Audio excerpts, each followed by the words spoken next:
Boker Tov, une petite réflexion sur la première montée de Parashat Bo que nous étudions cette semaine. Hakadosh Baruch Hu demande à Moshe Rabbeinu, Bo el Paro, va chez le pharaon et préviens-le de la 8e plaie. La 8e plaie, la plaie des sauterelles, va mettre fin définitivement à la puissance économique de l'Égypte.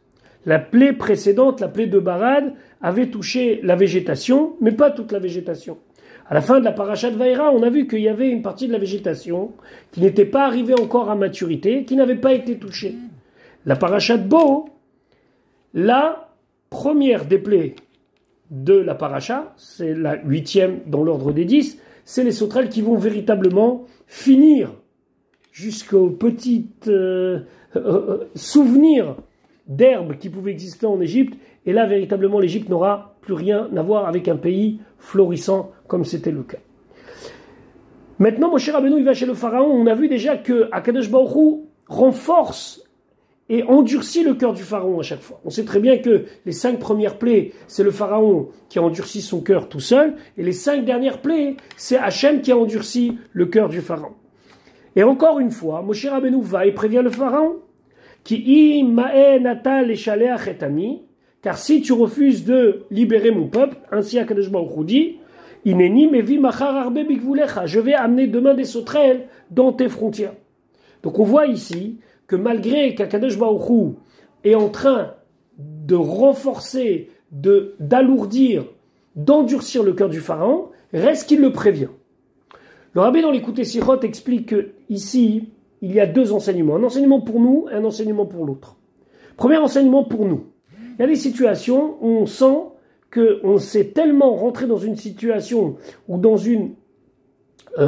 un état d'esprit où, excusez-moi de l'expression, on va dans le mur, qu'on a l'impression qu'on ne peut rien faire.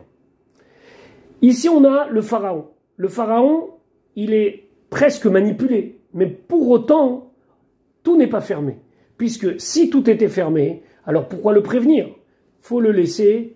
Akadosh Baruch Hu, il aurait pu immédiatement libérer les bénis Israël. Et puis, c'est fini. Non. Même si le pharaon, nous sommes à la 8e plaie, il est entêté. Des mois sont passés depuis le début de l'arrivée de Moshe en Égypte. Et il s'entête, et il s'entête, et il s'entête.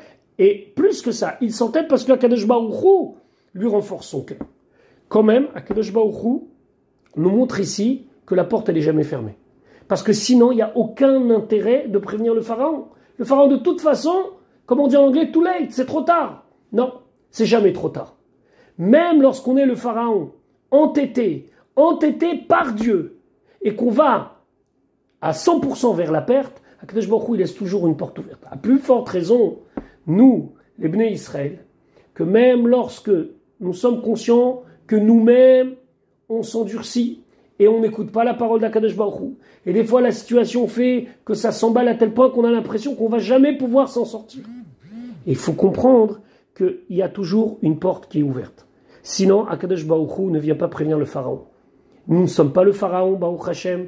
On n'en est pas à son niveau-là. Akadosh Baruch Hu, il nous laissera toujours une porte ouverte. Deuxième réflexion que le Rabbi dit. Le pharaon ici représente le mal, pas seulement une personne physique. Le mal que l'on peut voir chez d'autres. Lorsqu'on voit le mal chez d'autres, des fois, on a l'impression que c'est des cas désespérés. Et donc, on désespère de voir comment notre prochain peut être arrivé à un niveau si bas.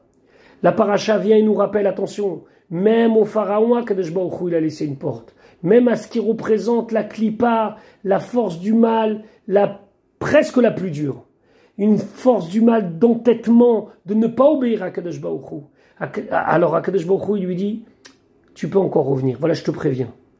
Nous, lorsqu'on voit quelqu'un qui paraît être complètement enfermé dans le mal, et on a du mal à voir chez son prochain une porte qui pourrait nous dire, tiens, il y a quelque chose chez lui qui est quand même bon.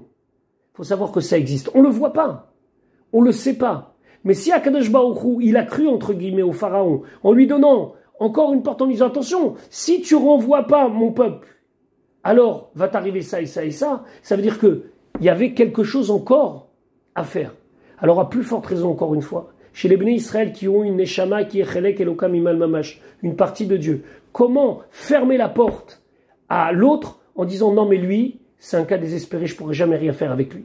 Il n'y a pas une personne sur laquelle on peut dire c'est un cas désespéré.